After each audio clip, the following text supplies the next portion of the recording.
Vamos a analizar qué ha dejado estos 2 años de administración del presidente Guillermo Lasso. Se encuentra ya conectado con nosotros en vivo y en directo César Montúfar, ex candidato a la presidencia de la República, también un político de larga trayectoria, además de un académico con quien vamos a analizar este tema. César, bienvenido, gracias por estar con la audiencia de América Latina en DNews. Buenas tardes. Buenas tardes, César. Igualmente un gusto poder conversar a través de este medio de comunicación con toda la audiencia. Por supuesto, ¿qué es lo que en primera línea le deja a usted estos 2 años de gobierno del presidente Guillermo Lasso? Bueno, yo creo que evidentemente el país atraviesa por una crisis muy profunda, una crisis que no solamente topa, vamos a decir, a la institucionalidad del Estado, el mismo hecho de que el día de hoy el presidente haya rendido su informe ante su propia audiencia, no frente a la Asamblea Nacional o el Poder Legislativo. La operación de la muerte cruzada la semana pasada da cuenta de un deterioro institucional y político profundo en el país, un gran enfrentamiento, una gran polarización.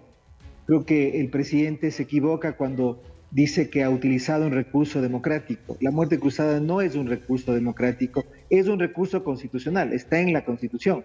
No es inconstitucional, pero no es democrático. Además de eso, una grave crisis social, creo que, como bien lo apunta el propio mensaje del presidente, el tema de la inseguridad, la tasa de homicidios intencionales en los últimos 2 años se ha disparado. En tercer lugar, me parece a mí que el país atraviesa un grave problema en el propio funcionamiento del Estado. Uno de los indicadores más, digamos, de mayor preocupación es la baja o bajísima ejecución del presupuesto estatal el año pasado y este año. Es decir, una crisis profunda. Por supuesto que en todo gobierno hay aciertos. Creo que el manejo macroeconómico ha sido un manejo acertado. Sin embargo, digamos que en general creería yo que el saldo que deja el gobierno del presidente Lasso es un saldo negativo. Bien, a propósito de lo que usted menciona en el informe, el presidente describe un país que para muchos ciudadanos de a pie le es ajeno, porque habla de un avance importante en la reducción de la pobreza, habla de generación de empleo, de que en la salud se ha invertido en cifras históricas, pero esto no lo percibe el ciudadano de a pie. De alguna forma, el presidente, más allá de la confrontación con el poder legislativo, tiene una deuda pendiente con el propio pueblo ecuatoriano. No sé qué evaluación usted tenga al respecto de varios de los mensajes emitidos por el mandatario hoy. Bueno, sin duda que todo gobierno tiene obra, todo gobierno tiene un conjunto de programas, de proyectos que se generan y que ponen de una u otra manera en funcionamiento. El Estado es parte del trabajo de cualquier ejecutivo. El problema, me parece a mí, es que la magnitud de los problemas que atraviesa el país es mucho mayor a los esfuerzos que desde el Estado se han hecho. Y creo que en ese sentido, no obstante la mejoría de algunos indicadores, usted acaba de mencionar un indicador que ha mejorado, que es el de la pobreza, que ha bajado unos cuantos puntos, o incluso el del empleo, que se ha mantenido en la misma situación, o los indicadores macroeconómicos. Más allá de esos indicadores positivos, en conjunto la sociedad ecuatoriana resiente una crisis muy grave. Yo creo que el tema de la inseguridad marca el compás de lo que yo diría es una situación y de una percepción, no solo situación, no solo realidad, sino también percepción de una crisis profunda del Ecuador. Creo que además lo que el gobierno puede hacer durante este periodo de muerte cruzada va a ser muy poco, porque puede ser que el presidente emita varios decretos, de hecho ya ha emitido algunos de estos decretos, pero la próxima asamblea en la que más o menos ya podemos prever que no será afín al gobierno de Guillermo Lasso, va a ser una asamblea que va a revertir esos decretos que el presidente firme durante estos 4 o 5 meses en que gobernará sin asamblea. Entonces yo creo que en realidad el gobierno de Guillermo Lasso ya terminó.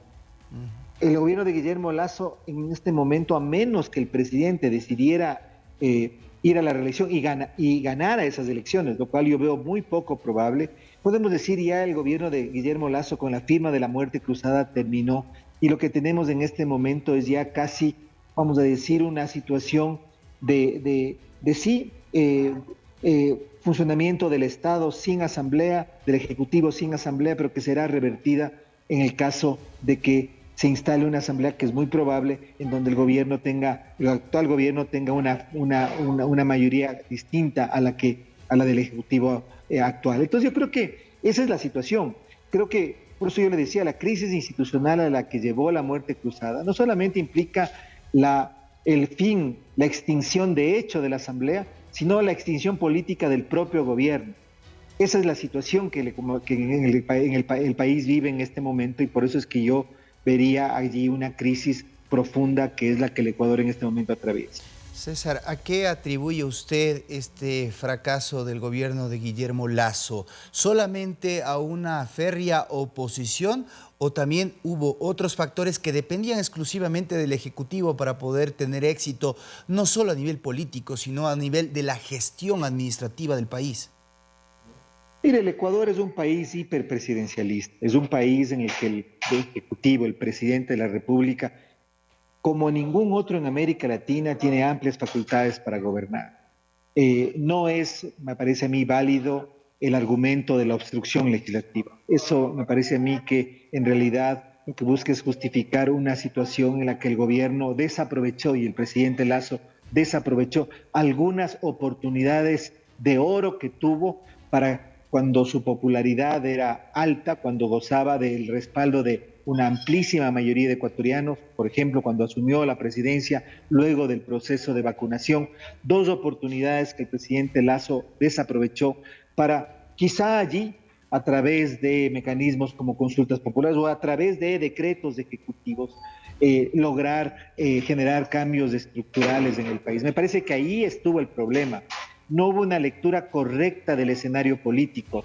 El presidente Lasso se dedicó y se concentró y privilegió el manejo macroeconómico, lo cual no está mal, pero si no venía acompañado de una reforma política profunda, nos llevó a la situación en la que nos encontramos. Creo que fundamentalmente el saldo que deja el gobierno de Guillermo Lasso se debe a errores políticos, a haber perdido oportunidades que el presidente tuvo para ir con decisión, para tomar decisiones fuertes que hubieran cambiado el modelo que no fue inventado por él, que recibió, pero que él en el mandato que recibió en las urnas había prometido transformar.